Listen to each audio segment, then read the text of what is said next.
Good morning mga kuya. Ate. Good morning, Bunso. Kapi ka muna, Bunso. Sige, salamat. O Bunso, kamusta ang pag-aaral mo? Okay lang naman, natapos ko man kahapon ang research namin mga project at assignment. Natapos mo ba lahat? Opo. Hindi kasi ako nakatulog ng maayos kagabi dahil ginawa ko pa yung PR ko at mga assignment ko sa school. Ganyan ang bunso namin. Mga kuya, ate, alis muna ako. Baka malita ko sa class. Mag-ingat ka bunso. Huwag mo sabay sa guro.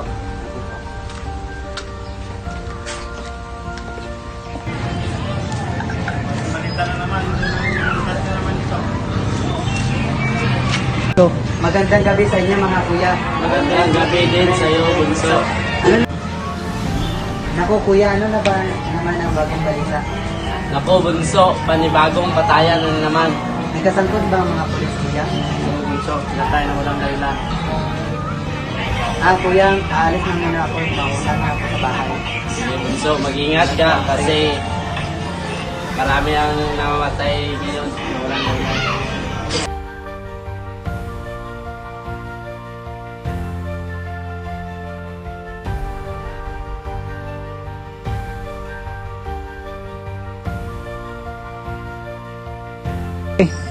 Naalala niyo ba noon na dito tayo naglalaro habang bata pa tayo? Okay, laro tayo. Sige, ikaw. Sagot ang buwan, maliwanag ang buwan. Wala sa harap, wala sa likod. Pag bilang ko ng tatlo, nakatago na kayo.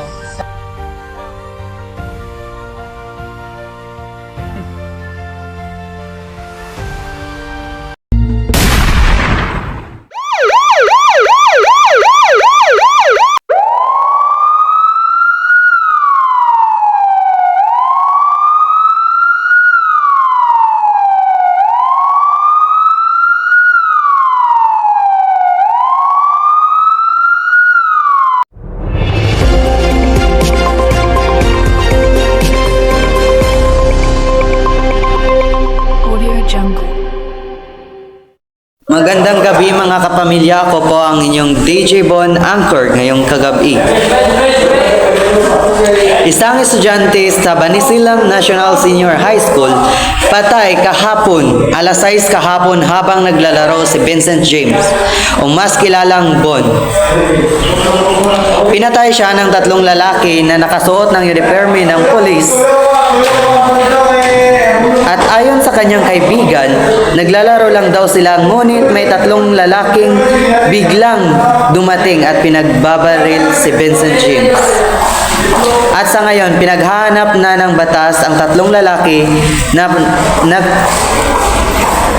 baril kay Vincent James at makakasuhan siya ng Republic Act ng Pilipinas na 7659, Section 6, Article 248 of the same code hereby.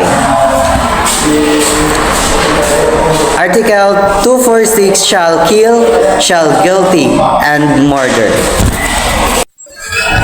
And published by Reclusion Puerta to death if commit with any of the following attempt circumstances. Yan po ang balita sa oras na ito, alas 6 na ng gabi mga kapamilya. At dito na po nagtatapos ang balitang kapamilya. Palagi po nating tandaan na ingatan at alagaan natin ang ating mga anak.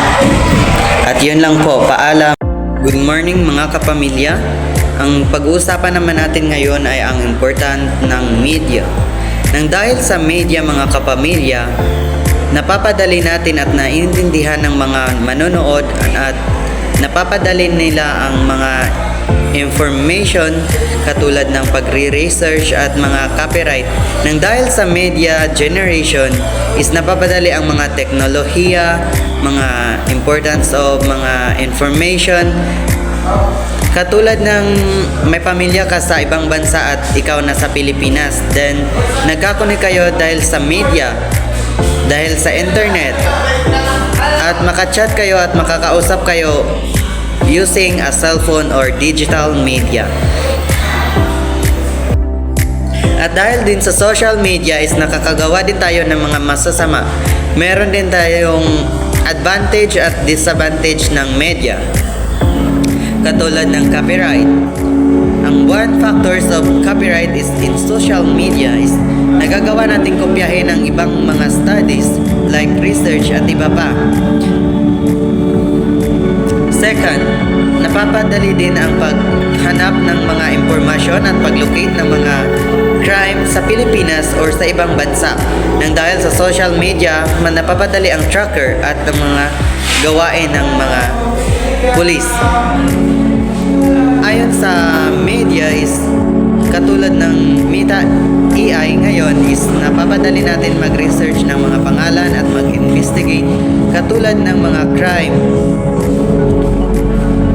Sa ngayon, iniimbestigahan pa natin ang crime na naganap sa Balisilan National Senior High School na pinatay ang isang estudyante.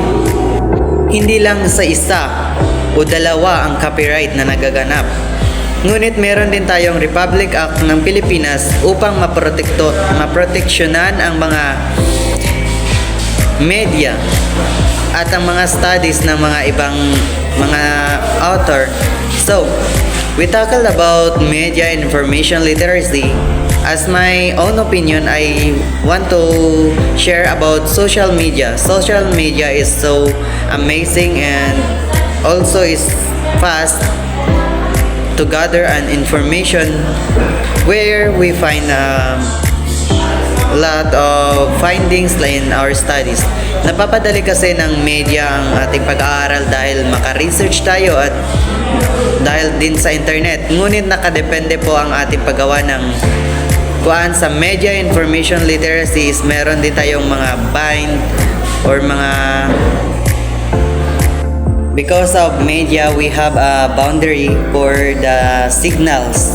So hindi lahat ng signals ng media is nakakapasok tayo sa mga access because of they are different signals. So we have a lot of signals but sometimes the signal is low.